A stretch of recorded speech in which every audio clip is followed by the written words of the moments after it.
Hey, this is Eric from Sky Kingdom Games, and in this video we will be covering the narrative phase and Fort Istra.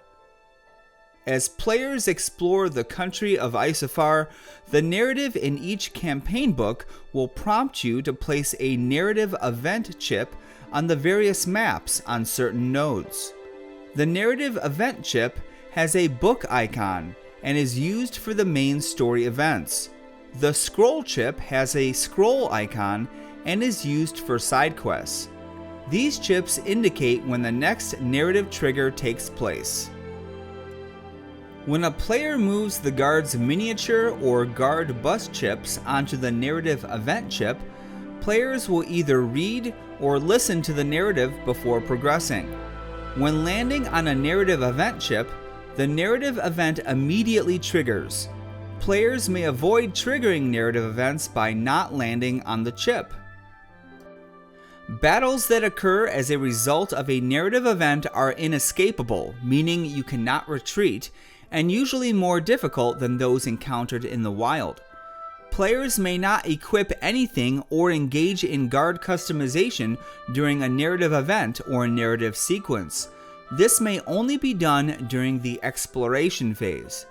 Once the narrative sequence triggers, players are locked into it until they emerge victorious or are defeated in battle. Scenes of the campaign are noted using the following example. The Foreteller logo indicates that the track has audio narration included with the Foreteller application. After the scene title, you will see a dash and a guard's name. This tells you from which guard's perspective the scene is taking place. That concludes our overview of the narrative phase. Now let's cover Fort Istra. At the start of Chapter 2 in Campaign 1, the guards will arrive at Fort Istra. Fort Istra will serve as the main hub for the guards throughout all of the campaigns. This location has its own special mini-map that you'll keep on the table while playing. Fort Istra is a place for the guards to rest, train, and grow stronger.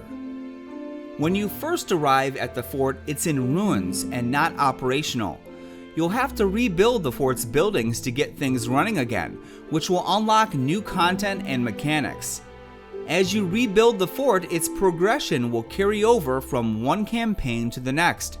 How quickly the fort is rebuilt is completely up to you.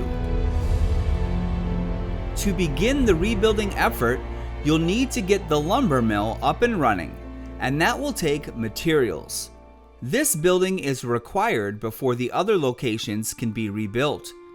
To obtain materials, you need to harvest wood and mine ore from various nodes around Isofar. After you've arrived at Fort Istra, you'll be given the wood chopping axe and the pickaxe. These tools may be used by the guards in any campaign once they've reached Fort Istra. These tool cards must be placed in an open satchel slot of one of the guards when harvesting or mining during the exploration phase. If you do not wish for the tools to take up a satchel slot, you may store them in Fort Istra's stash and return the cards to the supply. We will cover the Fort Istra stash later in this video. In order to rebuild or upgrade buildings at Fort Istra, you must collect the required materials for each building.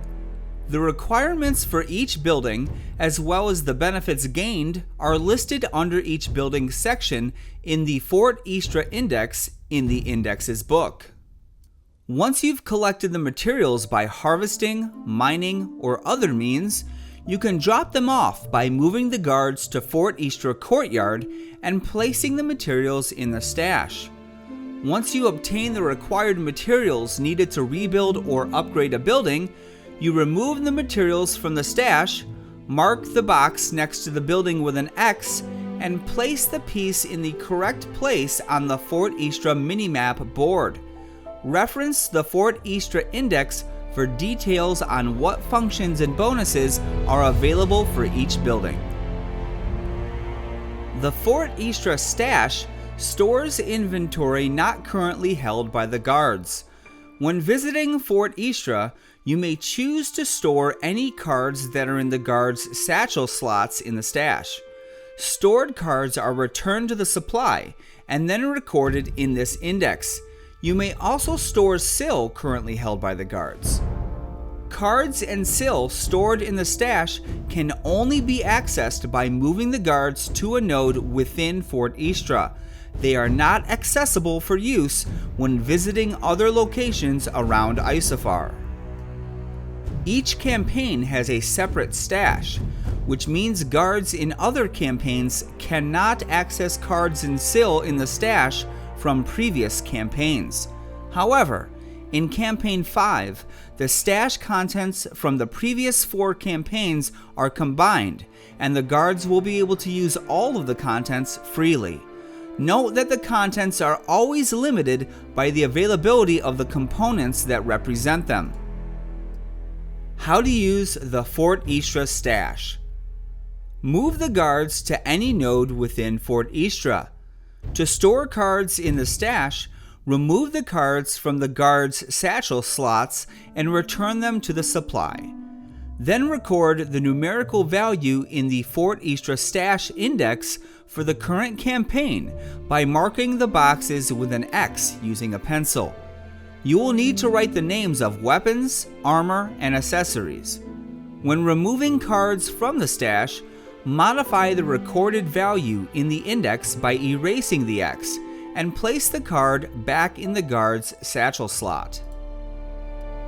To store SIL in the stash, reduce the SIL value on the SIL dual dial and record the numerical value in the index. When removing SIL from the stash, modify the numerical value in the index and adjust the SIL dual dial accordingly. When using actions at other Fort Istra buildings, the cards and SIL stored at the stash are available for use. When this happens, modify the numerical value in the stash. In addition to the indexes book, which you can write in, we have printable resources available on the game's website if you'd prefer not to write in your books. That can be found at thestoneboundsaga.com/the Isofarian Guard. In the next video, we will cover frequently asked questions and tips for new players.